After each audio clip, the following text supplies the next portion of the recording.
আসসালামু আলাইকুম। আমার নাম মোহাম্মদ সালমান সাদিক। আমার এইচএসসি ব্যাচ ছিল হচ্ছে 21। আমি গভর্নমেন্ট আজিজুল হক কলেজ থেকে পড়েছি আর কি। তো আমার এবছর আর কি অ্যাডমিশনে বুয়েটে চান্স পেয়েছি এবং আমার ডিপার্টমেন্ট হচ্ছে কেমিক্যাল ইঞ্জিনিয়ারিং।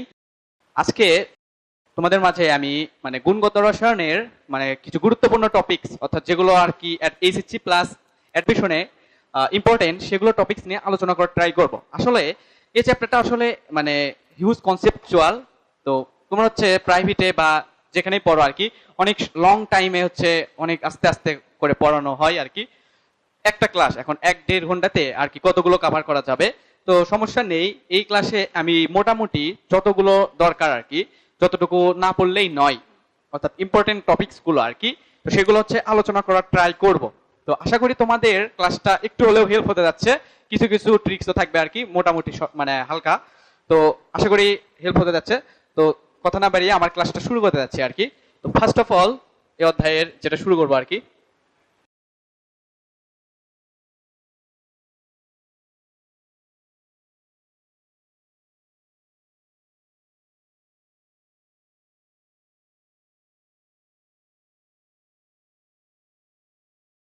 তো ফার্স্ট অফ অল এনতম কক্ষপথের ব্যাসার্ধ, শক্তি ও বেগ, এই তিনটা রাশিমালার আমাদের ফর্মুলাটা আমরা হচ্ছে আলোচনা করব। তো বইয়ে আমরা এটা হচ্ছে অনেক বড় ফর্মুলা দিয়ে মনে রাখি, তো ওটা মনে রাখাও খুব একটা কঠিন হয়ে যায় আর কি।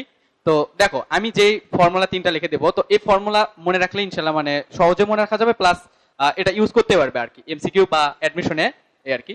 দেখো প্রথমে যদি আমরা ব্যাসার্ধটা বের করতে চাই, আর এন।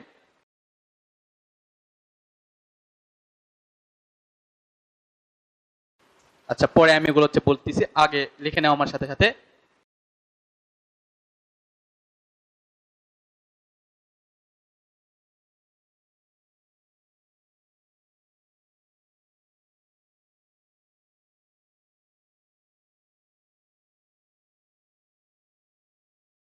আচ্ছা, তো বইয়ে আমরা যেভাবে আছে ফর্মুলা, তো ওটা মনে রাখলে ভালো। বাট এটা হচ্ছে শর্টে মনে রাখবে যে জাস্ট ডাটাগুলো মেনটেন করে। আসল কথা ওই ফরম্যাটটারই জাস্ট আমাদের হচ্ছে সাংখ্যিক মানটা হচ্ছে একত্রে এভাবে মনে রাখতে পারি। তো দেখো প্রথমে হচ্ছে ব্যাসার্ধটা, তো হচ্ছে 0.53 into N square by Z.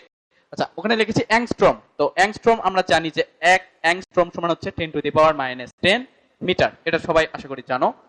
তো এই যে ব্যাসার্ধটা সেটা আমরা সাধারণত, কারণ যে এই ব্যাসার্ধটা এত ক্ষুদ্র যে আমরা যে অ্যাংস্ট্রম এককে ইউজ করি, কারণ যে আমাদের তো হাইড্রোজেনের কক্ষপথের ব্যাসার্ধটাও আর অনেক বড় হবে না, হাইড্রোজেন মৌলটাই অনেক ছোট।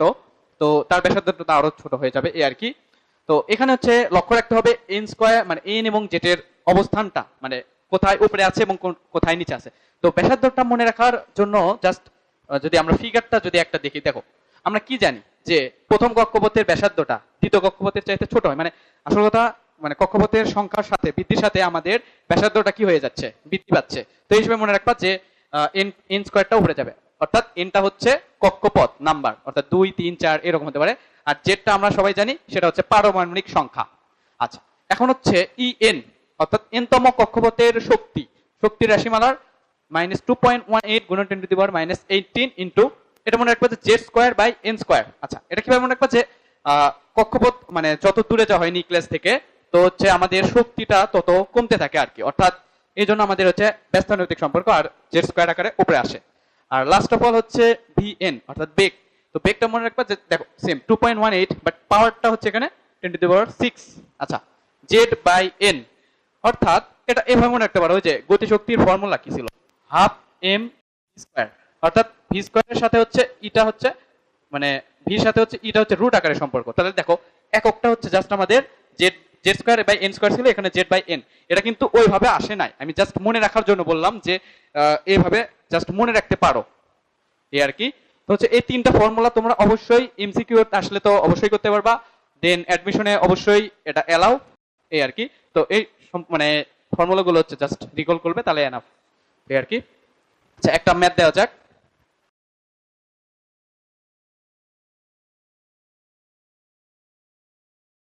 হাইড্রোজেন পরমাণুর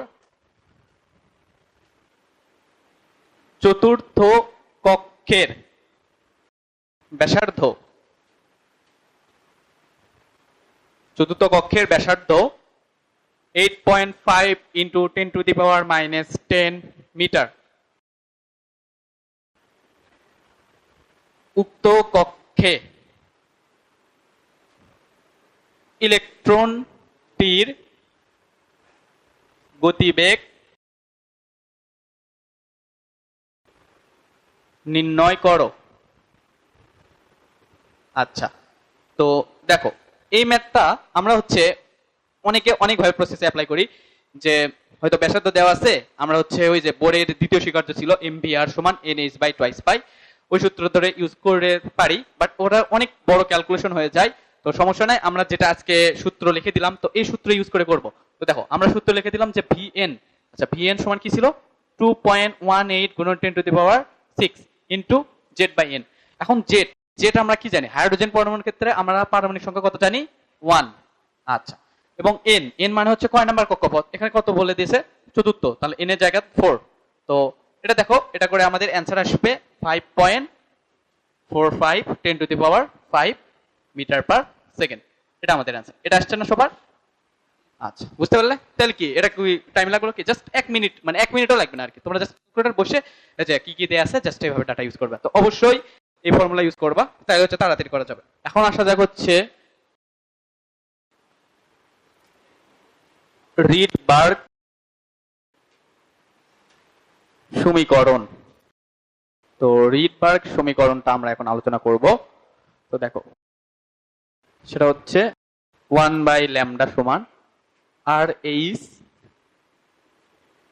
1/n1 square n2 square into Z square. আচ্ছা, সবাই হয়তো জেড স্কয়ার দেখে হয়তো বা ভাবতেছো যে জেড স্কয়ার এখানে গুণ করতে হবে। আচ্ছা ঠিক আছে, আমাদের বইয়ে কি ভুল আছে এভাবে ভাবতে পারো হয়তো, আসলে বইয়ে ভুল নেই। বইয়ে ওখানে জেড স্কয়ার কিন্তু ছিল না, তাই না? আচ্ছা, জেড স্কয়ার না থাকার কারণ ওটা আমরা সবসময় হাইড্রোজেন পরমাণুর ক্ষেত্রে ডিফাইন করি আর কি। হাইড্রোজেন পরমাণুর ক্ষেত্রে আমাদের জেড, যেহেতু জেড এর ভ্যালু 1, তো জেড স্কয়ারটা আমাদের এক্সট্রা ভাবে গুণ করতে হয় না। বাট অ্যাডমিশনে যদি সে হচ্ছে লিথিয়াম 2+, দেন হচ্ছে বেরিলিয়াম 3+, দেন হিলিয়াম প্লাস, এই টাইপের কিছু দিলে তাহলে কিন্তু আমাদের জেড এর ভ্যালু 1 না, এটা কিন্তু 2, এটা 3, এটা 4।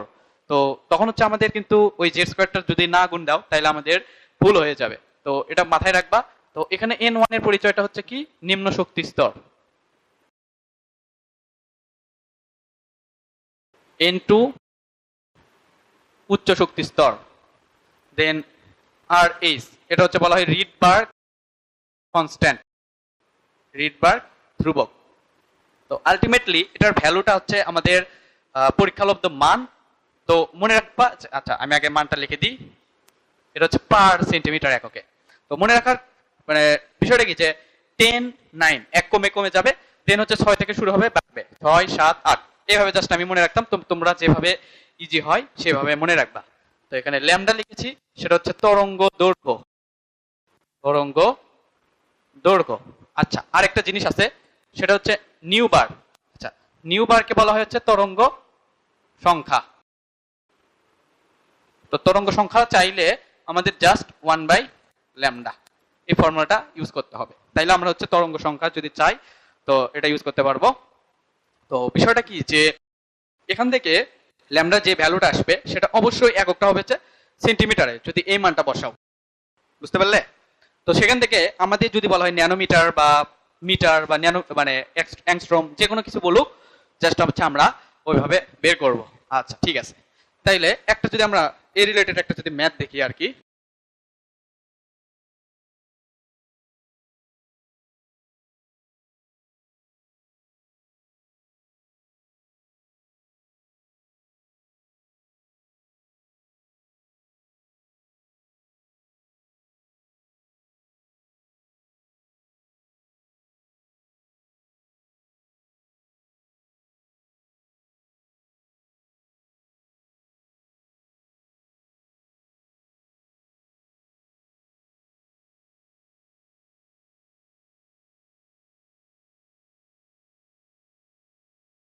আচ্ছা, তাইলে লিথিয়াম 2+ পরমাণুর দ্বিতীয় শক্তি স্তর থেকে প্রথম শক্তি স্তরে লাফ দেওয়ার ফলে সৃষ্ট রেখার তরঙ্গ দৈর্ঘ্য কত?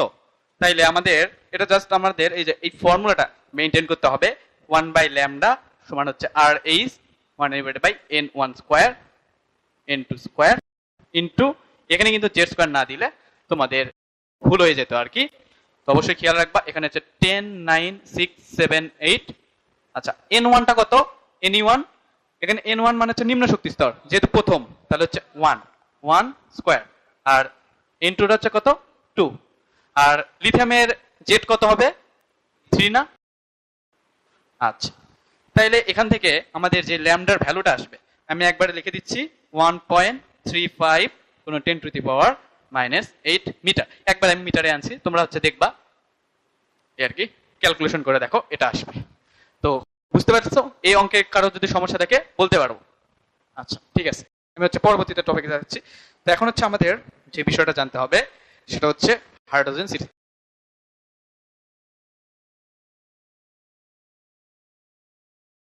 তো হাইড্রোজেন সিরিজ মনে রাখার জন্য ছন্দ আছে আর কি। তো ছন্দ হচ্ছে তোমরা যাই যেভাবে মনে রাখো, মনে রাখতে পারো, সমস্যা নেই। আমি যেভাবে মনে রাখতাম আর কি।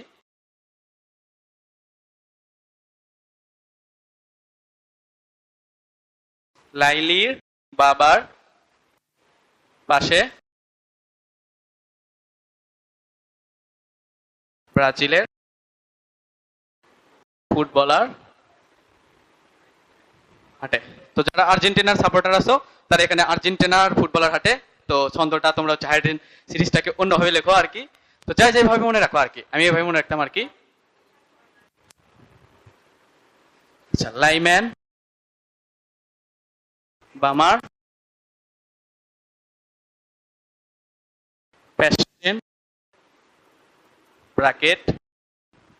আচ্ছা এটাকে অনেকে ফান্ড অথবা ফুন্ড যেটাই বলুক, তো উচ্চারণগতভাবে কোনো সমস্যা নেই। এটা হচ্ছে হামফ্রিস।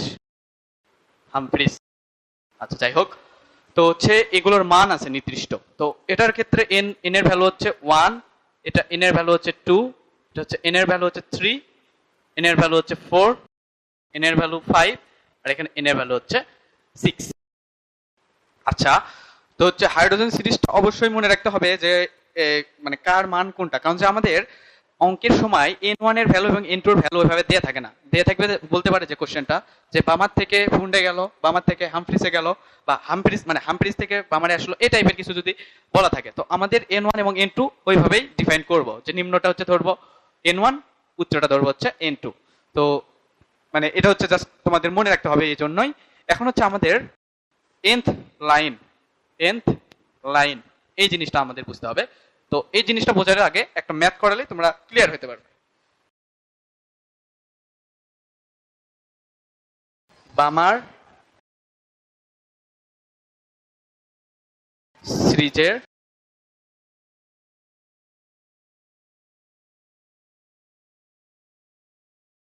আচ্ছা বামার সিরিজের চতুর্থ লাইনের তরঙ্গ দৈর্ঘ্য কত? আচ্ছা এটা হচ্ছে জাস্ট ম্যাথের জন্য দিইনি, আমি জাস্ট তোমাদেরকে কনসেপ্টের জন্য দিয়ে রাখছি। তো এখানে আমাদের n1 আর n2 এই দুইটা জিনিস আমাদের জানতে হবে। তো n1 তো এটা আমরা হচ্ছে জাস্ট সিরিজ দেখেই বুঝতে পারবো, সেটা হচ্ছে বামার সিরিজ। তো বামার সিরিজের n এর ভ্যালু কত ওখানে লিখে দিছি 2। এখন হচ্ছে n2 এর ভ্যালু, তো মনে রাখবা যে যেখান থেকে যততম লাইন, তো মনে রাখবা যে বামার সিরিজ থেকে তাহলে হচ্ছে 2 লিখবা, প্লাস যততম লাইন সেটা হচ্ছে জাস্ট অ্যাড করে দিবা, তাহলে 6 হয়ে গেল। বোঝা গেল? দেন হচ্ছে জাস্ট n1 n2 এর ভ্যালু তো জানি, n1 n2 এর জায়গায় বসাই দিবা। আচ্ছা এখানে জেটের ভ্যালু কত? জেটের ভ্যালু কত হবে? 1। কেন? বামার সিরিজ তো হাইড্রোজেনের সিরিজ, হাইড্রোজেনের জানি হচ্ছে জেটের ভ্যালু 1। তো এই আর কি। তো যাই হোক তোমাদের মানে বইয়ের ম্যাথগুলো সাধারণত হাইড্রোজেন পরমাণু দিয়ে করা আছে, তো এই জন্য আমাদের জেড স্কয়ারটা না দিলেও চলে। বাই চান্স যদি দেখতে পারো যে কোথাও যদি ফেস করো যে জেড মানে লিথিয়াম 2+ বা হিলিয়াম প্লাস এই টাইপের দেখো, তখন হচ্ছে জেড স্কয়ারটা গুণ করে দেবে, এমসিকিউ আসতে পারে। তো আচ্ছা nth লাইন এখন তাহলে যদি আমরা মেইন ফরম্যাটটা আনি তাহলে হচ্ছে n2 টা হবে হচ্ছে n1 এর সাথে যততম লাইন বলবে এটা জাস্ট করতে হবে। তো ক্লিয়ার এখন সবাই? আচ্ছা আচ্ছা এখানে জাস্ট হচ্ছে ম্যাথগুলো মানে ওই যে মানগুলো বসায় ওই ম্যাথটা করব। তো এটা হচ্ছে জাস্ট বোঝানোর জন্য দিয়েছি ম্যাথটা। আচ্ছা ঠিক আছে, এখন আসা যাক হচ্ছে আমাদের যে কনসেপ্ট সেটা হচ্ছে দ্রাব্যতা।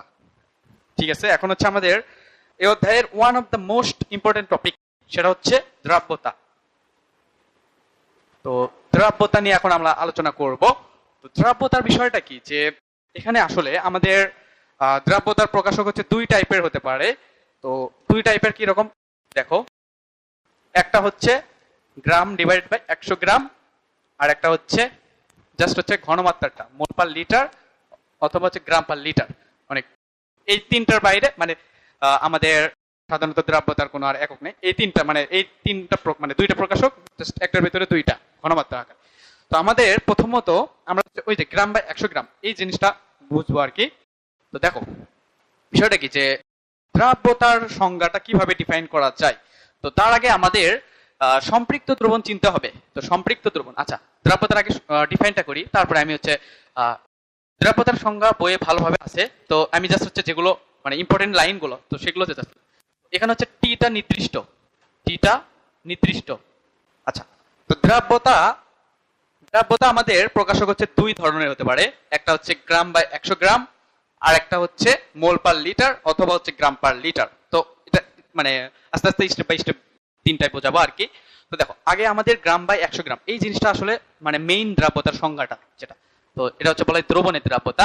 তো দেখো প্রথমত সংজ্ঞা পাবা যে টিটা হচ্ছে আমাদের নির্দিষ্ট, অর্থাৎ টেম্পারেচারটা আমাদের অবশ্যই নির্দিষ্ট হতে হবে, তাছাড়া টেম্পারেচার চেঞ্জ হলে দ্রাব্যতাটা পরিবর্তন হয়। আচ্ছা, তো কিভাবে পরিবর্তন হয় পরবর্তীতে বলতেছি আস্তে আস্তে। তো দেন হচ্ছে আমাদের সম্পৃক্ত দ্রবণ হতে হবে। তো সম্পৃক্ত দ্রবণ হতে হবে এবং দ্রাবকটা হচ্ছে নির্দিষ্ট, সেটা হচ্ছে 100 গ্রাম দ্রাবক। তো এটা অবশ্যই দ্রবণ না, কিন্তু দ্রাবক।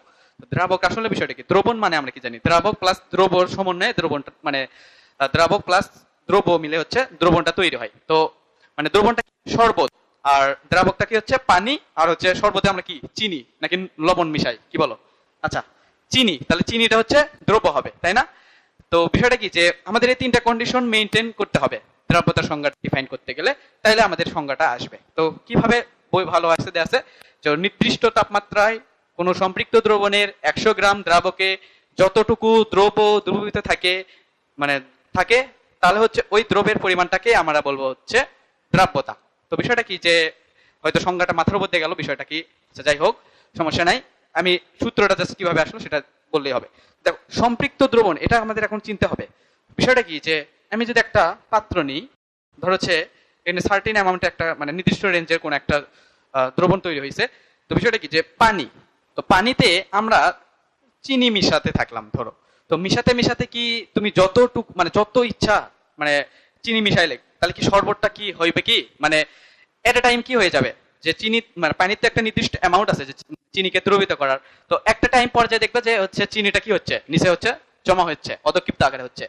তো বিষয়টা কি, যে আমাদের থেকে যদি আমরা সম্পৃক্ত উদাহরণটা দিই, তো বিষয়টা কি, যে ধরো হচ্ছে আমরা হচ্ছে খাবার খালাম, হয়তো সকালে হচ্ছে খাবার খাইলাম। তো বিষয়টা কি, যে তুমি এমন ভাবে খাইলে যে তোমার একেবারে গলা পর্যন্ত হচ্ছে হয়ে গেছে খাবার। তো তোমার একটা ফ্রেন্ড তোমাকে বললো যে এটা যদি খেতে পারিস তোকে আমি হচ্ছে 100 টাকা গিফট দেবো। তো তুমি হচ্ছে সাহস করে হচ্ছে খাওয়া করলে, এমন হইলে যে ওটা খাইলে তো খাইলেই বিষয়টা কি যতগুলো ছিল সবগুলো একবারে বের হয়ে আসলো। তো সেই প্রসেসটা তোমরা জানো নামটা, তো আমি নামটা আর বললাম না। তো বিষয়টা কি, যে মানে সম্পৃক্ত দ্রবণ হচ্ছে এই বিষয়টা, যে এই মানে দ্রাবকেরই একটা লিমিট আছে, সবকিছুরই কিন্তু একটা বলা হয় না যে এই সবকিছুর একটা লিমিট আছে। তোমাকে মারতে মারতে এমন হইলো যে ধরো তোমার একটা ফ্রেন্ডকে তুমি মারতেছো, মারতে মারতে এমন হইলো যে ওই তো একটা সম্পৃক্ত পর্যায়ে গেছে, মানে ওর বডিটা আর হচ্ছে নিতে পারতেছে না, পরে তোমাকে একটা মানে দিল একটা বাড়ি, তুমি এমন হইলে অজ্ঞান হয়ে পড়ে গেলে। তো বিষয়টা কি, যে আমাদের বাস্তব জীবনে কিন্তু সম্পৃক্ত দ্রবণের একটা কার্যকারিতা আছে। তো বিষয়টা কি, যে আসলে একটা দ্রাবকের একটা নির্দিষ্ট অ্যামাউন্টে কিন্তু দ্রবণ নিতে পারে। তো সবসময় যে নিবে নিবে ও তো একটা নির্দিষ্ট পরে হচ্ছে কি হয়ে যাবে, হাফ ছেড়ে যাবে, জমা পড়ে যাবে। তো এই আর কি, তো এটাকে বলা হচ্ছে সম্পৃক্ত দ্রবণ। তো এটা হচ্ছে সংজ্ঞাটা নাম জানলেও সমস্যা নেই। এখন আমাদের যেটা আমি বললাম যে নির্দিষ্ট তাপমাত্রায় সম্পৃক্ত দ্রবণের 100 গ্রাম দ্রাবকে যতগুলো দ্রব্য থাকে সেই দ্রব্যের পরিমাণটাকে আমার বলা হচ্ছে দ্রাব্যতা। তাইলে যদি 100 গ্রাম দ্রাবকে 40 গ্রাম দ্রব্য দিয়েছে, মানে ধরো 40 গ্রাম দ্রব্য সর্বোচ্চ থাকতে পারে, তাহলে আমাদের দ্রাব্যতা কত হবে? 40 হবে না দ্রাব্যতার এই পাশে? আচ্ছা তোমরা হয়তো বলতে পারো গ্রাম বাই 100 গ্রাম, এটা আসলে কোনো এককই না, কারণ যে গ্রাম এবং গ্রামটা কেটে গেলে কি হয় আলটিমেটলি কোনো একক থাকে না, এটা জাস্ট প্রকাশক। তো আমাদের বইয়ে একটা সূত্র আছে, তো সূত্রটা আমি কখনো বলবো না যে ওটা আমি ডিফাইন মানে ওটা আমার জানার দরকার নেই, ওই সূত্রটা আসল কথা লাগে না। একটা ম্যাথ করবো এখন, তো ম্যাথটা দেখো আমরা কিভাবে করা যায় আর কি। আচ্ছা দেখো, আমি একটা ম্যাথ দিই আর কি, তো এই ম্যাথটা খুব ইম্পর্টেন্ট। দেখো 25°C ও 35°C তাপমাত্রায় কোনো দ্রবের দ্রাব্যতা যথাক্রমে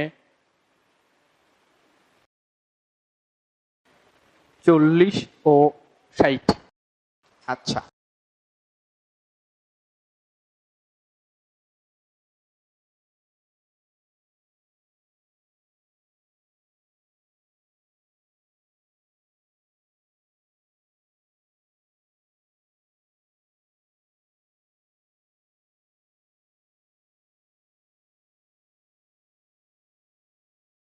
দ্রবণকে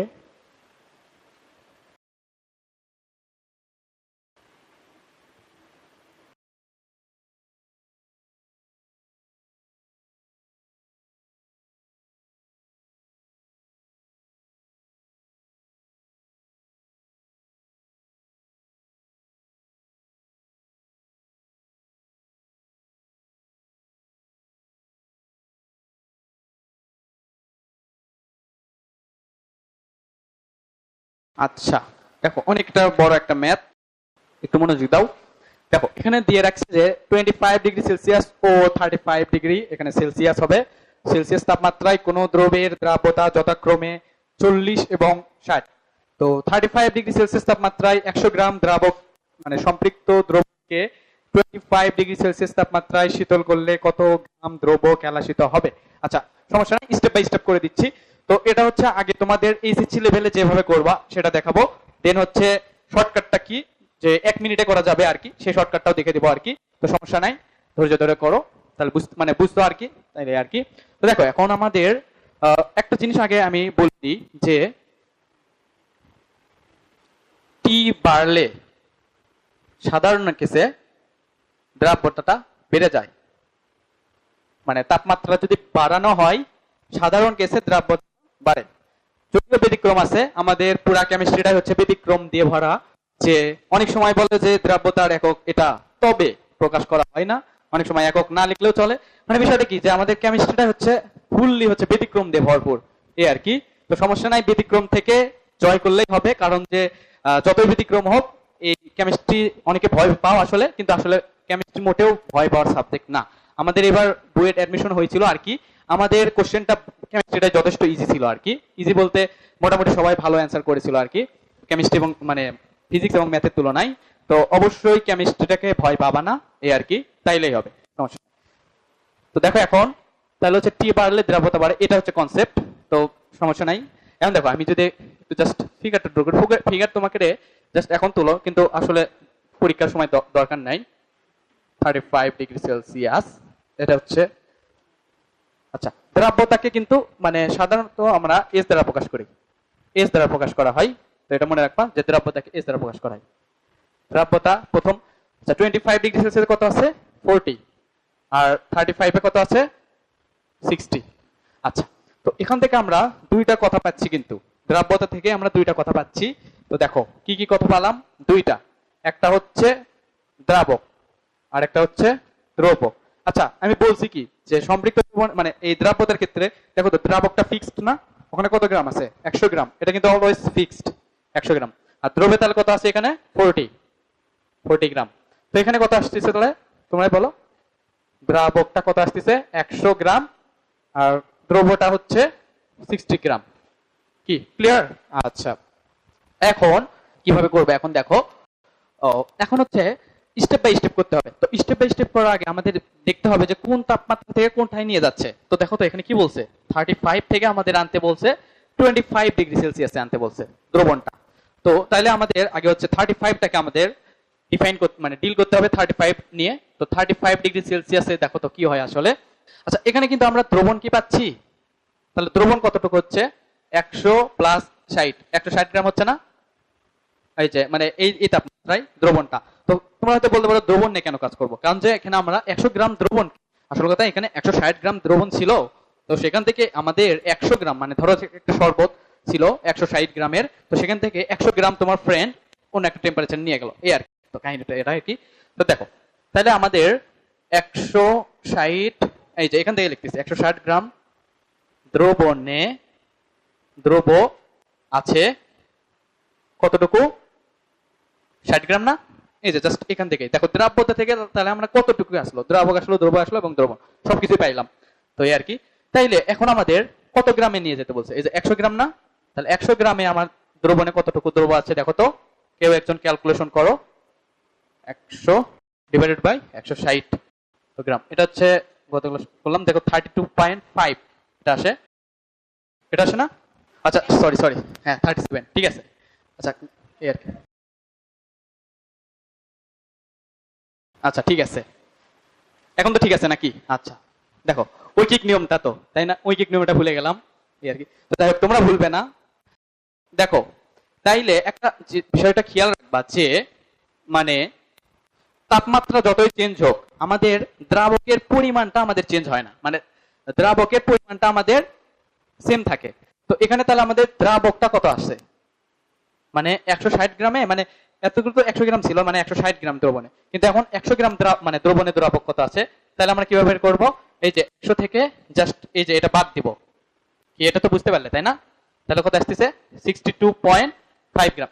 তাহলে এখন দেখো, তো পরীক্ষায় এই ফিগারটা দরকার নাই, বুঝতে পারলে?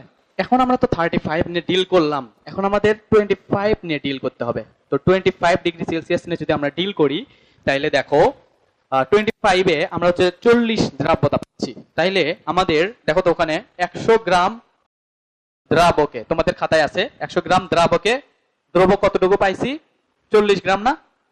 অতএব এখানে কত পাইলাম দ্রাবক, আমি বলি দ্রাবকটা চেঞ্জ হবে না, তাহলে 62.5 গ্রাম দ্রাবকে দ্রব, তাহলে কত হবে 40 ইন্টু 62.5 ডিভাইডেড বাই 100, কত আসে দেখো তো? 25 কি আছে? 25 না? এটাই। আচ্ছা দেখো তাইলে 25 এ পাইলাম হচ্ছে 25, 35 এ পাইছিলাম 37.5, তাইলে আমাদের এখানে চাইছে কেলাসিত হবে। তাহলে দেখো তো অতএব কেলাসিত দ্রব্য, কেলাসিত দ্রব্য যেটা অতিরিক্ত পরিমাণে আসছিল ওই যে, তাহলে হচ্ছে আমাদের 37.5 থেকে 25টা বাদ দিতে হবে, আলটিমেটলি 12.5 গ্রাম, এটাই অ্যান্সার। দেখো এটা খুব একটা সহজই প্রসেস, বাট এর চেয়ে আরো শর্টকাটে করা যায়। তো বিষয়টাকে বলবো, তো শর্টকাটের আগে একটাই কথা বলবো, তোমরা অবশ্যই বেসিকটা ক্লিয়ার রাখবা আগে। শর্টকাট কখনো হচ্ছে ডিফাইন করবা না আগে, ডিফাইন শর্টকাটটা অবশ্যই পুরো মানে অধ্যায়ের মানে ওই অঙ্কের উপর বেসিকটা ক্লিয়ার করবা, দেন ফর্মুলাগুলো ভালোভাবে আয়ত্তে আনবে, প্রসেসটা ঠিক রাখবা, দেন হচ্ছে শর্টকাটে যাবে। তার আগে শর্টকাটটা ডিরেক্ট মুখস্থ করতে যাবা না, এই আর কি। তো শর্টকাটের অবশ্যই মানে লাগবে, বাট কনসেপ্টটা ইউজ করে। তো দেখো ওটার তুলনায় আমি এখন এর পাশে হচ্ছে শর্টকাটটা দিচ্ছি। তো শর্টকাটটা দেখো, তো হচ্ছে এটা হচ্ছে আমি আগে লিখি তারপর বলিচ্ছি।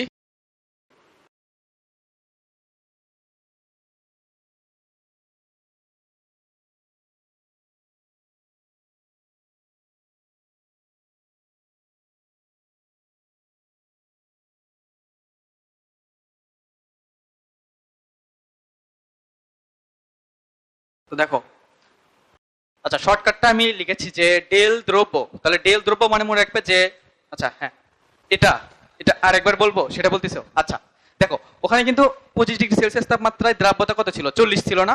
তাইলে আমাদের প্রথম লাইনে লিখে দিলাম 100 গ্রাম দ্রাবকে দ্রব্য তাহলে কতটুকু রাখলো 40। তাইলে যেহেতু আমরা হচ্ছে 35 থেকে এই যে দ্রাবকটা পাইলাম 62 তে, তাহলে 62.5 গ্রাম দ্রাবকে দ্রব্য কতটুকু আছে সেটা হলো কত 25, বুঝতে পারলেন এটা? এখন তাহলে হচ্ছে আমাদের কেলাসিত দ্রব্য, তো কেলাসিত দ্রব্য মানে বলতে গেলে যে দেখো তো মানে 35 এ ছিল 37.5 আর এখানে আসে পাইলাম হচ্ছে 25, তাহলে যেটা অতিরিক্ত হলো সেটাই তো মানে কেলাসিত হবে। তাহলে যে প্রথমটা থেকে দ্বিতীয়টা জাস্ট বাদ দিয়ে 12.5, এখন ক্লিয়ার হইলে? আচ্ছা দেখো আমাদের এখন হচ্ছে শর্টকাটটা ইউজ করতে হবে। তো শর্টকাটের আমাদের S1 মাইনাস S2 এই দুইটা আমাদের এখন হচ্ছে বুঝতে হবে যে এই দুইটা আসলে কি কোটা, মানে আমাদের এটা ধরতে হবে যে S1 কোনটা হবে এবং S2 কত হবে, এবং সূত্রটা কি ছিল, ডেল দ্রব্য সমান modulus of S1 minus S2 divided by 100 plus S1 into W। তো ওখানে পরিচয় দিয়েছি S1 হচ্ছে প্রথম দ্রাব্যতা, S2 হচ্ছে দ্বিতীয় দ্রব্যতা, আর হচ্ছে W হচ্ছে দ্রবণের ভর, নট দ্রাবকের, দ্রবণের ভর, এটা খেয়াল রাখবা ওখানে। আর গ্রাম এককে হবে অবশ্যই। তো দেখো এখন S1 এবং S2 কোনটা ধরবো, তো সেটার বোঝার জন্য আমাদের টেম্পারেচারটা দেখতে হবে। দেখো দেখো এখানে হচ্ছে 35 থেকে আমাদের দ্রবণটা কি বলছে, 35°C থেকে 25-এ বলেনি, তাই না? আমার মানে 35 থেকে 25-এ নিয়ে যেতে হবে। তো যে টেম্পারেচার থেকে নিয়ে যেতে হবে সেটা দ্রাব্যতা S1, এবং যেটাতে নিয়ে যাওয়া হবে সেটা S2, হোক ছোট বড় কোনো ফ্যাক্ট না, ওখানে মডুলাস দিয়েছি। তো ছোট বড় মানে মাইনাস জিনিস আসলেও কি হবে, মডুলাসে আমরা জানি অলওয়েজ পজিটিভ জিনিস। তো দেখো তাহলে আমাদের এখানে যদি আমরা এই ফর্মুলা ধরে ম্যাথটা করতে চাই, তাহলে ডেল দ্রব্য হবে হচ্ছে S1 এর ভ্যালু ওখানে কত, দেখো তো 35-এ কত আছে, 60 না, আর S2 মানে হচ্ছে 25°C 40 divided by 100 plus S1 মানে হচ্ছে 60 ইন্টু, আচ্ছা দ্রবণের ভর ওখানে কত, 100 না, 100 গ্রাম। দেখো তো কত আসে, 12.5 আসেনি? আচ্ছা কি কি কোনটা ভালো লাগলো, কোন প্রসেসটা ভালো লাগলো? আমরা কি শর্টকাটটাই খুব পছন্দ করি না, যে পুরা যদি কেমিস্ট্রি বইটা যদি শর্টকাটে ভরপুর হলো তাহলে তো ভালোই হতো। আসলে ভালো হতো না, তখন আরো খারাপ হতো। বিষয়টা কি, সবাই খালি মুখস্থ করে যেতে, কেমিস্ট্রিকে ভাবতে যে শর্টকাটে ভরপুর, ফিজিক্সে শর্টকাটে ভরপুর, ম্যাথটা শর্টকাটে ভরপুর। বাট শর্টকাটটা ইউজ করবা কখন, অবশ্যই মানে ফুল প্রসেসটা মেনটেন করলে। তো এই প্রসেসটা যেটা করালাম সেটা এইচএসসি অ্যাডমিশন দুই ক্ষেত্রে ইউজ করতে পারবে, কোনো সমস্যা নেই। বাট ওইটা অনলি অ্যাডমিশনে ইউজ করতে পারবা, এমসিকিউ এর ক্ষেত্রে তো করতে পারবা। আর অ্যাডমিশনে যদি করো ঠিক আছে, তোমাদের অ্যান্সার যদি ঠিক থাকে তাহলে তোমরা ফুল মার্কস পাইবা, ঠিক আছে। বাট ওখানে যদি একটু যদি ক্যালকুলেশন ভুল হয়, তোমাদের পুরা অঙ্ক 10-এর ভেতরে 0 পাবা। বুয়েটের এরকম সিস্টেম, শর্টকাটটা খুব বেশি ইউজ করতে মানা করে আসল কথা, এই জন্য। আর এভাবে তোমরা যদি প্রসেস মেনটেন করে করো, ক্যালকুলেশনে যদি ভুল থাকে, তোমাদের যতটুকু ঠিক হবে প্রসেসটার জন্য দেখবে 3-4 মার্কস তোমরা পেয়ে যাবে, এই আর কি। তো অবশ্যই শর্টকাটটা ইউজ করার পরে, বাট আগে হচ্ছে মেইন কনসেপ্টটা বুঝবা। আর ওটা টাইমটার যদি কম থাকে, যে টাইম আমার নাই বা এমসিকিউ টাইমটা খুব কম পাওয়া যায়, তো ওইভাবে করতে পারো। তো আশা করি তোমরা দ্রাব্যতার এই কনসেপ্টটা বুঝতে পেরেছো আর কি। আচ্ছা, এখন আসা যাক হচ্ছে আমাদের দ্রাব্যতা গুণফলটা।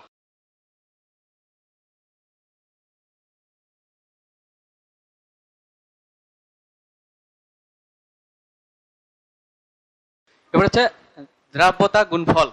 আচ্ছা দেখো, দ্রাব্যতা গুণফল বিষয়টা কি, এটা এখন আমাদের বুঝতে হবে। তো বিষয়টা কি, যে এটাকে হচ্ছে কেএসপি দ্বারা প্রকাশ করা হয়, কেএসপি দ্বারা প্রকাশ করা হয়।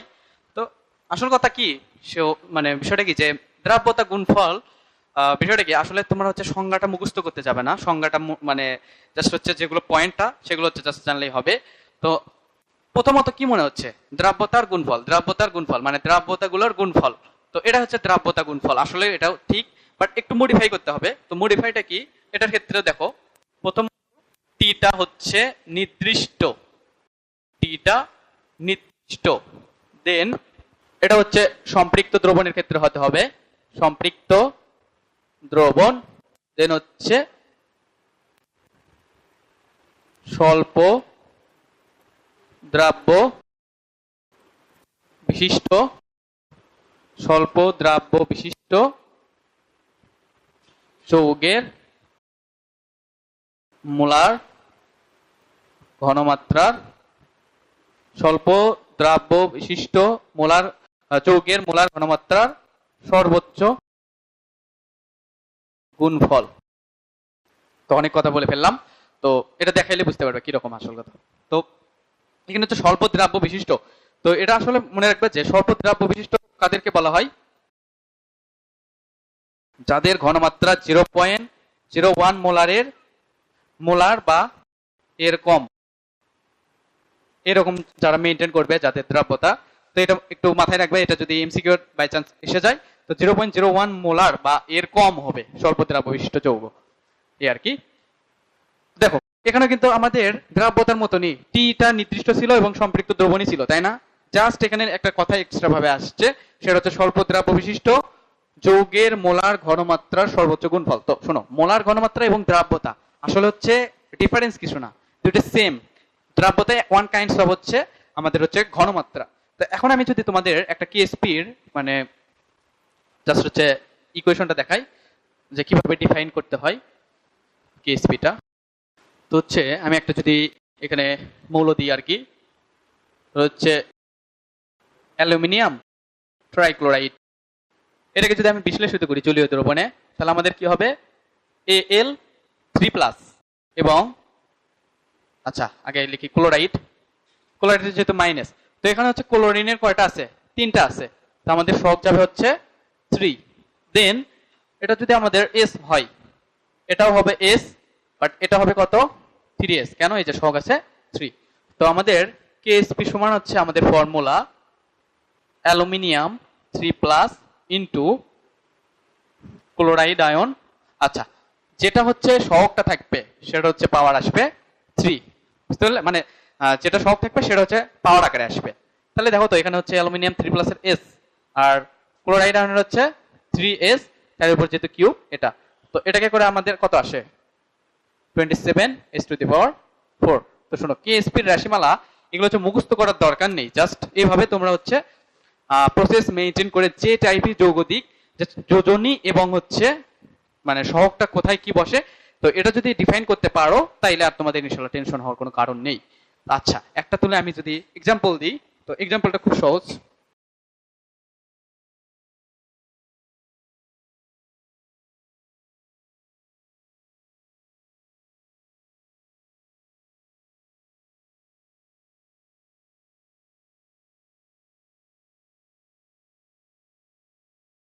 একটি পাত্রে জিঙ্ক সালফেট দ্রবণের দ্রাব্যতা গুণফল 3.6 গুণন 10⁻⁷ হলে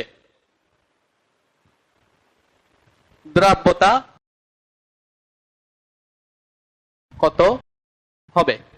খুব একটা সিম্পল মানে এক্সাম্পল আর কি। তো এটা দেখো কি করবা, যেই দ্রবণটা দেয়া, যে মানে দ্রবণটা দেয়া আছে সেই যৌগকে জাস্ট বিশ্লেষিত করবা।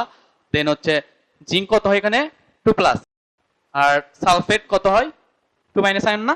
আচ্ছা, তাহলে এটাকে যদি আমরা এস ধরি, এটা হবে এস, এটা হচ্ছে এস হবে। তাহলে হচ্ছে এখানে কেএসপি কত আসবে, জিঙ্ক 2+ ইন্টু সালফেট 2-, তাহলে আমাদের জিঙ্কের এস, এটাও এস। আচ্ছা, কেএসপির ভ্যালু কি এখানে দেয়া আছে, 3.6 গুণন 10⁻⁷, ওই যে দ্রাব্যতা গুণফল। তো দেখো তো এখানে এস স্কয়ার না, অতএব এস আসবে হচ্ছে জাস্ট এটাকে রুট করো, 3.6 গুণন 10⁻⁷। তো এটার অ্যান্সার দেখো তো এটা আসে কিনা, 6 গুণন 10⁻⁴। তো এককটা হবে হচ্ছে মোল পার লিটার, এই আর কি। কি এটা আসছে তো নাকি অ্যান্সার? আচ্ছা শোনো, এখন হচ্ছে এখানে যদি আমি একটু অ্যাড করে দিই, তো তোমরা যদি ফাঁকা থাকে এখানে লিখতে পারো যে যদি গ্রাম পার লিটার এককে, এককে কত।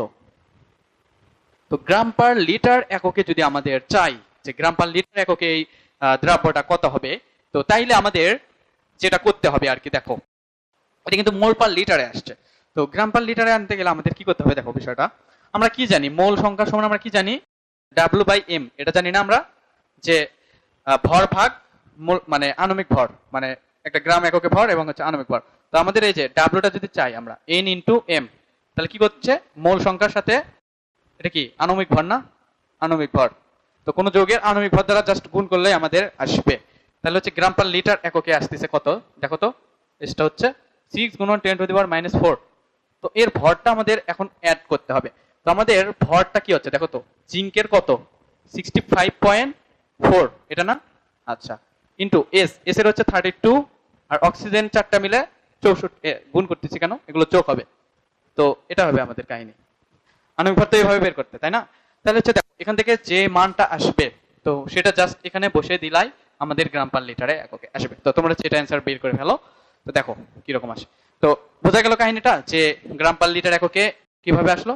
তাহলে এখন দেখো আমাদের এখন হচ্ছে পদক্ষেপের কনসেপ্ট। এখন দেখো পদক্ষেপ কনসেপ্ট, এটা খুব ইম্পর্টেন্ট একটা কোশ্চেন। এই বছর রিসেন্টলি কোশ্চেন এসেছিল বুয়েটে পদক্ষেপ থেকে একটা। তো বুঝতে পারতেছো কত ইম্পর্টেন্ট, এবং এইচএসসি-তেও এসেছিল পদক্ষেপ কনসেপ্ট, পদক্ষেপ পড়ার কনসেপ্ট। আচ্ছা যাই হোক, পদক্ষেপ কনসেপ্ট লিখলাম। তো পদক্ষেপ কনসেপ্ট, পদক্ষেপ পড়ার কনসেপ্ট। তো এটার আগে আমাদের একটা জিনিস জানতে হবে, সেটা হচ্ছে কেআইপি। তো কেআইপি কে বলা হয় হচ্ছে আয়নিক, আচ্ছা আয়নিক গুণফল। কেআইপি কে বলা হয় হচ্ছে আয়নিক গুণফল। তো বিষয়টা কি শোনো, তোমরা দ্রাব্যতা গুণফল এবং আয়নিক গুণফলকে যে যেভাবে জানো না কেন, মানে বিষয়টা কি যে আসলে কথা এদের ভিতরে কোনো মেজর পার্থক্য নেই। কেআইপি এবং কেএসপি ভিতরে আসল কথা দুইটা সেম জিনিসই, বাট কেএসপির ক্ষেত্রে আমরা কি বলেছিলাম, সম্পৃক্ত দ্রবণ বিষয়টা না।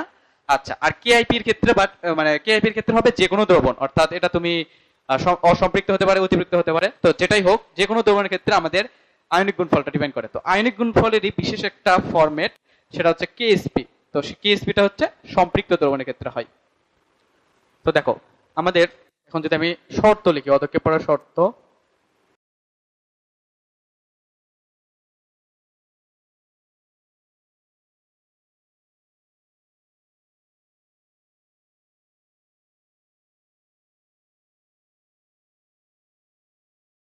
কেআইপি সমান কেএসপি হলে দ্রবণটি সম্পৃক্ত হবে। দেন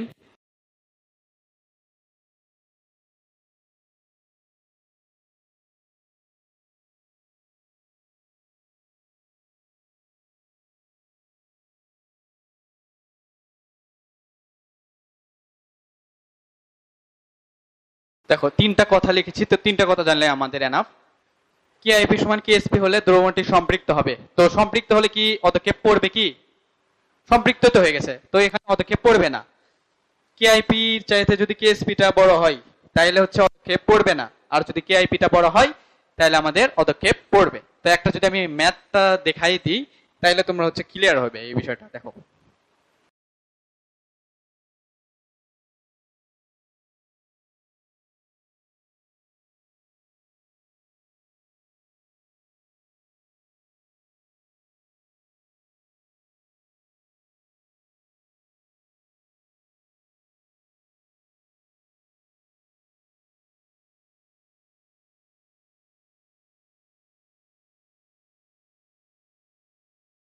তো দেখো এ বি সি তিনটা পাত্র। এ পাত্রে অ্যামোনিয়াম হাইড্রোক্সাইড আছে যার আয়তন 50 ml, ঘনমাত্রা 0.5 মোলার। বি পাত্রে আছে FeCl3, এর হচ্ছে 100 ml আয়তন, 0.1 মোলার ঘনমাত্রা। আর সি পাত্রে এ এবং বিটাকে, এই দুইটাকে একত্রিত মিশ্রিত করা হলো। তো এখন দেখো এখানে কি দেয়া আছে।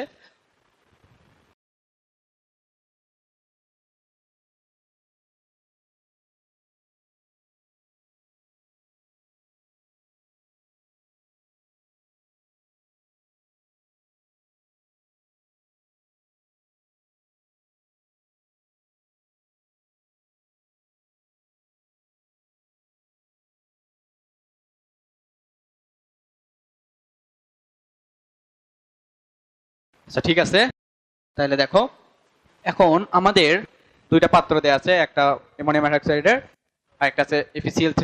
তো এই দুইটাকে যদি অ্যাড করা হয় সি পাত্রে, তো এখানে দিয়ে রাখছে যে মানে ফেরিক হাইড্রোক্সাইডের কেএসপি, কেএসপিটার মানটা দেয়া আছে 0.5 ইনটু 10⁻12। বলছে যে সি পাত্রে FeOH3 এর অদক্ষেপ পড়বে কিনা, তাই না? তাইলে দেখো তো অদক্ষেপ পড়বে কি পড়বে না, তো সেটার জন্য আমাদের কি বের করতে হবে? কেআইভি এর ভ্যালুটা বের করতে হবে। তো কেআইভি এর ভ্যালুটা বের করা খুব সহজ। তো দেখো আগে আমাদের যার বলবে, যার মানে হচ্ছে অদক্ষেপ করার কথা বলবে, তো সেটাকে জাস্ট তোমরা হচ্ছে আগে বিশ্লেষিত করো। তো বিশ্লেষিত করলে আমরা কি পাই? Fe3 plus হাইড্রোক্সাইলান। তো এখানে তিনটা আছে, এখানে আমরা দিতে হবে 3। তো আলটিমেটলি এখন মানে আমাদের দেখো তো তাহলে কি বের করতে হচ্ছে? Fe3 প্লাস এবং হাইড্রোক্সিল আয়নের ঘনমাত্রাটা আমাদের দরকার। তো এই ঘনমাত্রাটা বের করতে হবে যে খুব সহজ ভাবে। দেখো যদি আমরা প্রথমে Fe3 প্লাসটা বের করতে চাই, তো মনে রাখবে যে ঘনমাত্রার প্রকাশক হচ্ছে মানে অনেক ধরনের হতে পারে। দেখো হচ্ছে এস হতে পারে, সি হতে পারে, এমও দ্বারা প্রকাশ করা হয় অনেক সময় ঘনমাত্রা, আর একটা হচ্ছে থার্ড ব্র্যাকেট দ্বারা প্রকাশ করা হয়। তো থার্ড ব্র্যাকেটের এই বিষয়টাকে হচ্ছে ঘনমাত্রা দ্বারা প্রকাশ করা হয়। তোমরা যখন চতুর্থ অধ্যায় আছে তোমাদের ফার্স্ট পার্টের রাসায়নিক পরিবর্তন, তো ওখানে হচ্ছে এরকম অনেক টার্ম আছে, বুঝতে পারলে, কেপি কেসি এই টাইপের কিছু, তখন হচ্ছে তোমরা হচ্ছে এই ঘনমাত্রাকে এরকম থার্ড ব্র্যাকেট দ্বারা প্রকাশ করার জানবে আর কি। তো মনে রাখবা এটা হচ্ছে থার্ড ব্র্যাকেট দ্বারা হচ্ছে ঘনমাত্রা প্রকাশক। তো এখন হচ্ছে আমাদের Fe3 প্লাস আমরা যদি বের করতে চাই, তাইলে আমাদের আগে ডিফাইন করো তো যে Fe3 প্লাস আসলে আদিতে কোথায় ছিল, আসলে কার ভিতরে Fe3 প্লাস ছিল সেটা আগে বলো। এ পাত্রে না বি পাত্রে, আগে সেটা বলো। বি পাত্রে না? তাহলে হচ্ছে বি পাত্রে আসছিল, তাহলে হচ্ছে বি পাত্রে আমাদের বিষয়টা মনে রাখবে যে S1V1 divided by V total. তো দেখো তো S1 বি পাত্রে এফির পুরোটাই কিন্তু হচ্ছে Fe3 প্লাস এবং ক্লোরাইড, ওটা হচ্ছে ঘনমাত্রা এবং আয়তন। তাহলে S1টা কত হবে? ওখানে 0.1। আর হচ্ছে আয়তন হচ্ছে 100 ml, লিটার করার দরকার নেই এখানে, তো 100 রাখো। আর ডিভাইডেড বাই এখানে কি বলে দিছি, ভি টোটাল। আচ্ছা দেখো তো একটা বিষয়, যে তোমাকে 50 ml এবং 100 ml এই দুইটা দ্রবণ যদি এখানে অ্যাড করানো হয়, তাহলে এ থেকে কত আসবে 50 আর বি থেকে কত আসছে 100, তাহলে টোটালটা কত হবে, এভাবে দেখো 50 প্লাস 100। তো এখান থেকে দেখো কত আসে, মেবি গত ব্যাচে করালাম 0.067 এই টাইপের কিছু আসার কথা, দেখো তো আসে কিনা। আর হচ্ছে হাইড্রোক্সিল আয়ন, এটা হচ্ছে S1 prime B1 prime total. তো দেখো এখানে তাহলে কি হবে, হাইড্রোক্সিল আয়ন কোথা থেকে আসবে, এ থেকে না বি থেকে? তাহলে এ এ মানে যারা এ তারা হচ্ছে 1 আঙ্গুল, আর যারা বি তারা হচ্ছে 2 আঙ্গুল, না আশা স্যারের ফেমাস ডায়লগ আর কি। তো হচ্ছে 1 আঙ্গুল তুলবা এ এ পাত্রে, তাই না? তাহলে হচ্ছে এ পাত্রে এখন আমরা হাইড্রোক্সিল পাবো, তো হাইড্রোক্সিলের S1 টা কত 0.5 ইনটু তারপর হচ্ছে V1 প্রাইম, সেটা হচ্ছে কত 50, দেন আমাদের নিচে হচ্ছে টোটালটাই থাকবে 100। তো এখানে দেখো তো 0.167 এরকম আসে কিনা, তাই না? এটা আসছে কি? আচ্ছা, তো আমাদের কেআইপি এর ক্ষেত্রে ওই কেএসপি এর ফর্মুলাটাই পড়বে, যে Fe3+ আয়নের ঘনমাত্রা ইনটু হাইড্রোক্সাইড মানে হাইড্রোক্সিল আয়নের ঘনমাত্রার উপর। এখন দেখো কিউব কেন হলো, এই যে পাওয়ারটা আসলো, এখন জাস্ট হচ্ছে মানগুলো বসায় দাও, 0.067 ইনটু 0.167 তার উপর কিউব, দেখো কত আসে। আচ্ছা এখানে আমি লিখি কেআইপি এর ভ্যালু তাহলে কত আসলো, টোটাল 3.12 গুণন 10⁻⁻4, এটা তো আসছে নাকি, এটা আসেনি? আচ্ছা, আর দেখো তো প্রশ্নে কত দেয়া ছিল, কেএসপি কত দেয়া ছিল, ওই যে 0.5 ইন্টু 10⁻12। তো দেখো তো বিষয়টা, যে কোনটা বড় মনে হচ্ছে, কেআইপি বড় না কেএসপি বড়? কেআইপি বড় না, যেহেতু -4 তাও কিছু কম আছে, আর এখানে -12 মানে কি কত কম, অনেক কম হয়ে গেছে। তো দেখা যাচ্ছে যে কেআইপিটা আমাদের কেএসপির চাইতে বড়। তাহলে বলো পদক্ষেপ পড়বে কি পড়বে না, ওই যে 3টে লাইন থেকে পড়বে না, এই আর কি। কি ম্যাথটা কি খুব কঠিন ছিল কি? তো এখন দেখো হচ্ছে আমাদের মোটামুটি শেষ পর্যায়ে এসে গেছি। তো দ্রাব্যতা গুণফল গেছে, এখন আমাদের মানে অদক্ষেপ পড়ার কনসেপ্টও গেছে, এখন আমাদের লাস্ট টপিকস সেটা হচ্ছে সম আয়নের। তো এটা করলে আমাদের মোটামুটি কভার করা যাবে। এটা কি মিশাবো? আচ্ছা, সম আয়নের আমি জাস্ট ম্যাথ করাবো, তো ম্যাথ করালে তোমরা হচ্ছে মানে আইডিয়াটাও পাবা যে কি রকম করে হয়।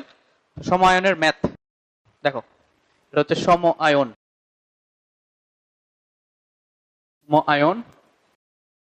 ম্যাথ। তো সম আয়নের ম্যাথ দেখো,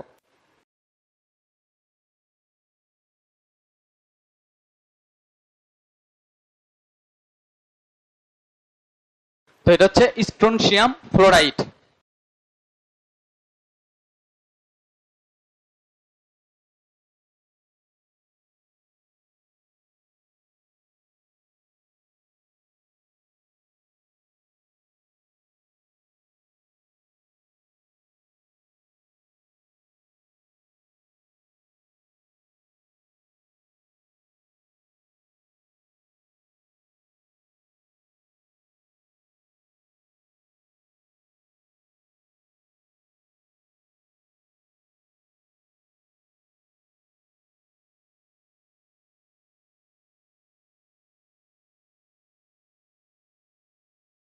আচ্ছা এখন দেখো, এটা হচ্ছে সম আয়ন রিলেটেড ম্যাথ। এখন আমাদের বুঝতে হবে সম আয়ন জিনিসটা কি।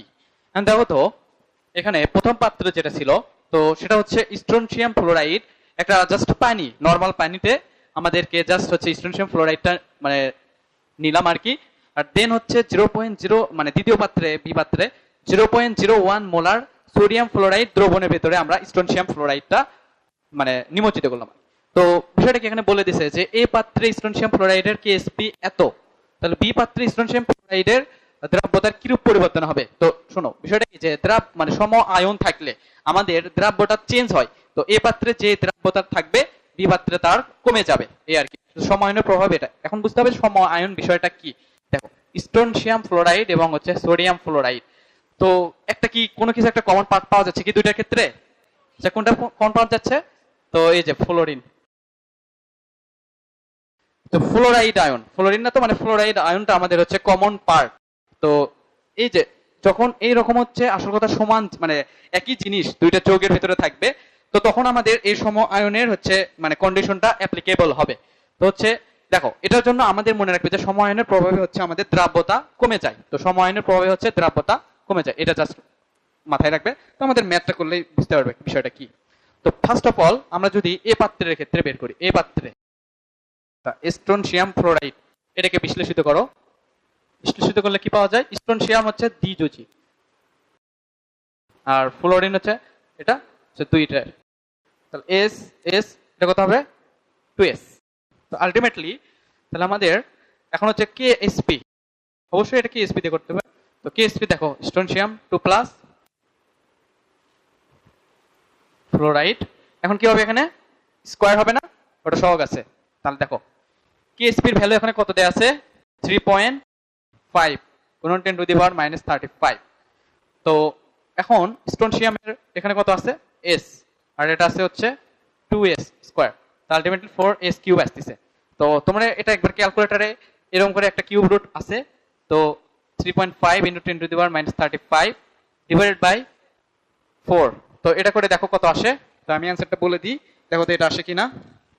অ্যানসারটা আসবে তোমাদের, আচ্ছা এখানে লিখি, এর সমান আসবে হচ্ছে 2.06 গুণন 10⁻⁻12। এটা আসছে কি সবার? আচ্ছা ঠিক আছে। এখন হচ্ছে আমাদের বি পাত্রেরটা বের করতে হবে। তো দেখো এখন আমি যদি বি পাত্রে স্ট্রনশিয়াম ফ্লোরাইডের দ্রাব্যতা কত হবে, তো সেটা বের করার জন্য দেখো বিষয়টা। আচ্ছা স্ট্রনশিয়াম ফ্লোরাইড সেম ভাবে ভাঙাবে। আচ্ছা এটা হচ্ছে বি পাত্রের দ্রবণের ক্ষেত্রে, তো অবশ্যই দ্রাব্যতা আমাদের চেঞ্জ হবে। তো আমি ধরে নিলাম S1, এটা ধরলাম S1। তো এখানে কিন্তু 2S1 হওয়ার কথা, মানে 2S হওয়ার কথা, বাট এখানে কিন্তু ফ্লোরাইডের কি হয়েছে, এখানে কিন্তু এক্সট্রা ভাবে একটা কিছু ছিল সোডিয়াম ফ্লোরাইড। তো ফ্লোরিনের একটা কি কমন পার্ট আছে, তাহলে তো এখান থেকে যতটুকু ফ্লোরিন আসবে তা ওটার সাথে অ্যাড হবে না। তাহলে আমাদের কতটুকু আছে? 0.01। তো এর সাথে আমাদের অ্যাড হবে হচ্ছে 0.01। তো এখানে একটা মানে অনেকে মিসকনসেপশন আছে যে এখানে অনেকে ভাবে যে 2 × S1 প্লাস হচ্ছে ওই যে ওই জিনিসটা হচ্ছে অ্যাড করে দেয়, মানে 2 দ্বারা উভয় পক্ষকে গুণ করে দেয়। বাট এটা কিন্তু আসলে ভুল প্রসেস, ভুল কনসেপ্ট। তো এটা যারা যদি মানে এটা যদি কেউ মনে করে থাকো তাহলে অবশ্যই ভুল প্রমাণ হবে না। আসল কথা আমাদের দেখো 2s তো হচ্ছে আমরা হচ্ছে এইভাবে জাস্ট বের করলাম, বাট অ্যাড হবে কোনটা? অ্যাড হবে হচ্ছে অলওয়েজ কোন মানে কোথা থেকে আসছে? সোডিয়াম ফ্লোরাইড থেকে। তো ওটার জাস্ট অ্যাড হবে এখানে। ক্লিয়ার এখন? আচ্ছা তো এটা কখনো ভুল করবে না, সতর্ক করে দিলাম। আচ্ছা কোনটা? এই লাইনটা আরেকবার। আচ্ছা বিষয়টা কি যে আমি আরেকবার বলে দিই। তো বিষয়টা কি যে বি পাত্রে স্ট্রনশিয়াম ফ্লোরাইড জাস্ট আমি বিশ্লেষিত করলাম, এটুকু তো বুঝছো যে স্ট্রনশিয়াম 2+, এখানে 2F-। বাট এখনো আমি যদি বলছি যে এখানে দ্রাব্যতার চেঞ্জ হয়, কেন দ্রাব্যতার চেঞ্জ হয়? এখানে কিন্তু পানি ছিল আর এখানে কি আসছে? সোডিয়াম ফ্লোরাইডের জলীয় দ্রবণ না? তাইলে আমাদের দ্রাব্যতা আমাদের চেঞ্জ হয়ে ধরলাম হচ্ছে S1 হয়ে গেল। ক্লিয়ার? তাইলে দেখো এটা যদি আমি S1 ধরি, স্ট্রনশিয়ামের তো কোনো কাহিনী নাই, এটা তো কমন পার্ট না, এটা তো হচ্ছে এক্সট্রা ভাবে আছে। এখন হচ্ছে আমাদের ফ্লোরিন যেহেতু ফ্লোরাইড আয়নটা এটাও কিন্তু দুই পার্টে আছে। তো দুই পার্টের এটার জন্য হচ্ছে আমাদের 2S1 সূত্রের অনুযায়ী তো 2S হওয়ার কথা, এই যে 2S। তো যেহেতু S1 ধরছি জাস্ট 2S1, বাট এবার আমাদের সোডিয়াম ফ্লোরাইড থেকে এক্সট্রা ভাবে 0.01 আসছে। তো এটা আমাদের ফ্লোরিনের সাথে জাস্ট অ্যাড করে দিতে হবে। কি এখন ক্লিয়ার হইলে? আচ্ছা এখন হচ্ছে কেএসপি। কেএসপি সমান কি আমাদের হবে? স্ট্রনশিয়াম 2+, এর সাথে হচ্ছে ফ্লোরাইড আয়ন, এখন হচ্ছে স্কয়ার। কারণ দেখো একটা জিনিস খেয়াল রাখবা যে সম আয়নের ক্ষেত্রে আমাদের কেএসপি কখনো চেঞ্জ হবে না। কেএসপি একমাত্র চেঞ্জ হবে যখন আমাদের টেম্পারেচারটা চেঞ্জ হবে। টেম্পারেচার চেঞ্জ হলে দ্রাব্যতা এবং দ্রাব্যতা গুণফল দুইটাই চেঞ্জ হবে। বাট সম আয়নের ক্ষেত্রে একমাত্র দ্রাব্যতা পরিবর্তন হয়, বাট দ্রাব্যতা গুণফল কনস্ট্যান্ট, এই আর কি। তো এটা অবশ্যই মাথায় রাখবা। তো কেএসপি এর আমাদের কোনো চেঞ্জ হবে না। তো কেএসপি ওখানে 3.5 × 10⁻⁻35। আচ্ছা স্ট্রনশিয়াম এখানে S1 ধরছি ইনটু ফ্লোরাইড হচ্ছে 2S1 প্লাস 0.01 এর উপর আমাদের স্কয়ার করতে হবে। ক্লিয়ার এখন? আচ্ছা এখন দেখো,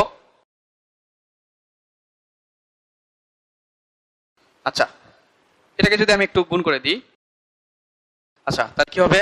a + b হোল স্কয়ার সূত্র, তাহলে a স্কয়ার প্লাস 2ab, তাহলে একবারে কত আসে?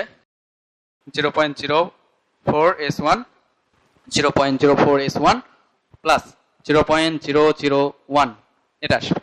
সো এখন আমরা যদি ওই লাইনটাকে এইভাবে আনি, তাহলে এখানে দেখো 4s1 cube plus 0.04 s1 square plus 0.0001 s1 সমান হচ্ছে 3.5 গুণ 10 to the minus 35। বোঝা গেল কাহিনীটা?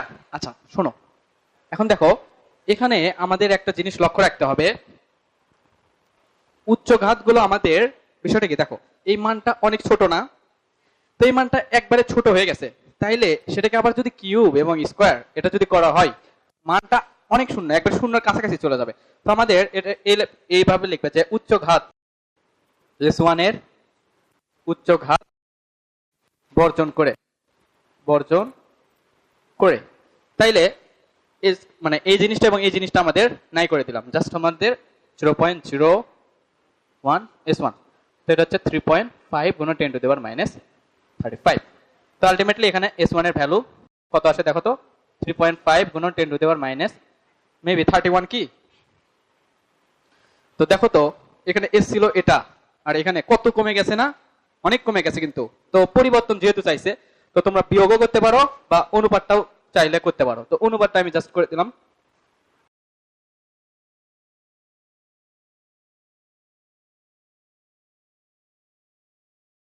তো দেখো তারপর হচ্ছে s/s1 সমান হচ্ছে এত s/s1। তো দেখো এভাবে করবা তাহলে আমাদের হয়ে যাবে। তো শোনো বিষয়টা কি, যে আমাদের অনেক টপিকস আলোচনা করলাম আর কি, তো এগুলো ছিল মানে এই অধ্যায়ের মোটামুটি ইম্পর্টেন্ট টপিকস। তো এখন হচ্ছে আমরা মূলত এছাড়াও এক্সট্রা যেগুলো টপিক যেগুলো আমরা আলোচনা করলাম না আর কি, তবে ইম্পর্টেন্ট, তো সেগুলো আমি জাস্ট তোমাদেরকে টপিকস গুলো রেখে রাখতেছি। তো তোমরা এগুলো ভালোভাবে পড়বা আর কি, যেহেতু তোমাদের এই যে কুইজগুলো পরীক্ষা হবে, তো কুইজ পরীক্ষাগুলো ভালো করতে গেলে অবশ্যই এই কনসেপ্ট গুলো জানতে হবে। দেখো ইম্পর্টেন্ট কিছু টপিক যেগুলো লাগে,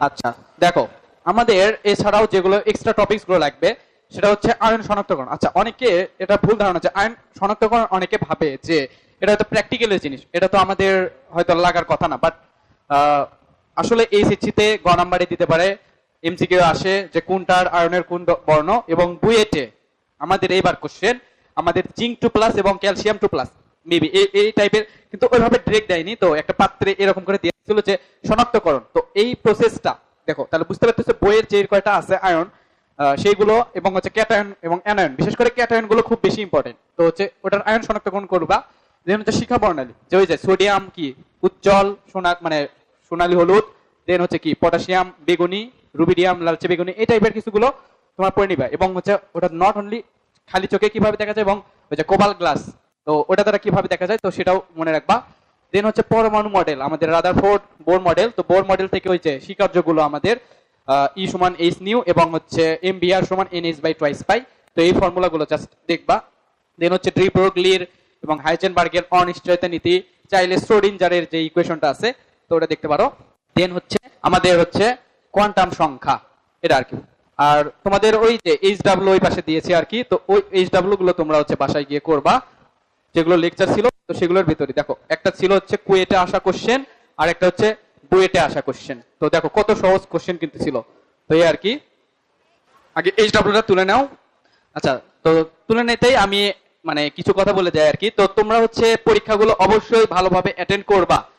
বিষয়টা কি একটা কথা বলি, যদি বলি যে পরীক্ষা আসলে গুরুত্বটা এত ইম্পর্টেন্ট আর কি, কেউ অনিচ্ছাকৃত ভাবে পরীক্ষাগুলো মিস করবা না।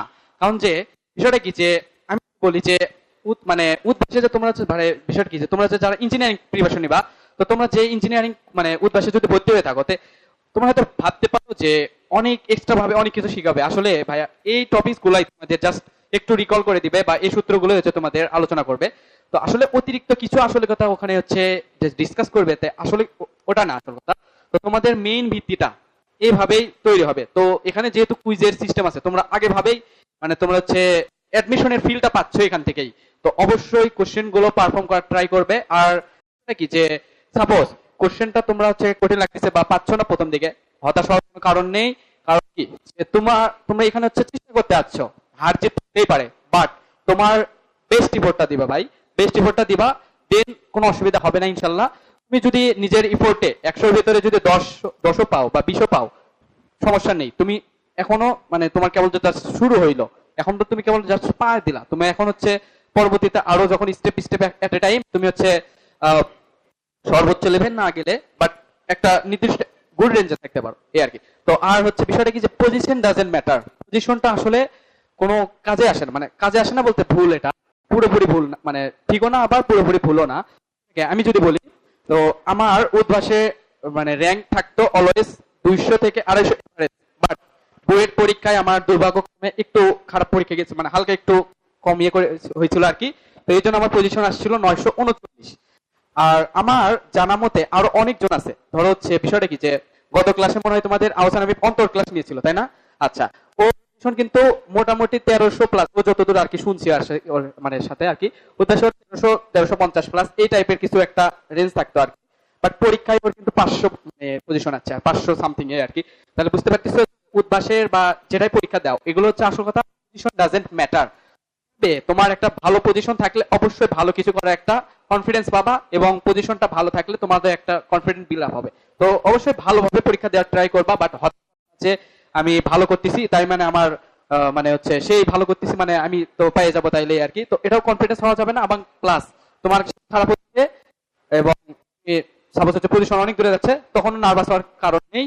তো তোমাদের জন্য শুভকামনা রইলো, ইনশাল্লাহ তোমাদের এখান থেকে অনেকজন বুয়েটিয়ান এবং যাদের আরো ইচ্ছা আছে তো সেখান থেকে স্বপ্নের ভার্সিটিতে যাতে চান্স পাও। তো এখন থেকেই ভালোভাবে পড়াশোনা করো, কোনো টাইম এনাফ আছে। তো আর বিষয়টা কি যে সব সময় যে যে ধর্মের আছো, তো সেই ধর্মের থেকে হচ্ছে নীতিগুলো মেনটেন করো, তাইলেই হবে। এবং যারা এজ এ মুসলিম তারা হচ্ছে অবশ্যই আল্লাহর হচ্ছে নামাজ পড়ো আর কি, এবং দোয়া করো এবং ভালো মতে পড়াশোনা করো। তো তোমাদের জন্য বেস্ট অফ লাক, আল্লাহ হাফেজ। তো আজকের ক্লাসটা এই পর্যন্ত।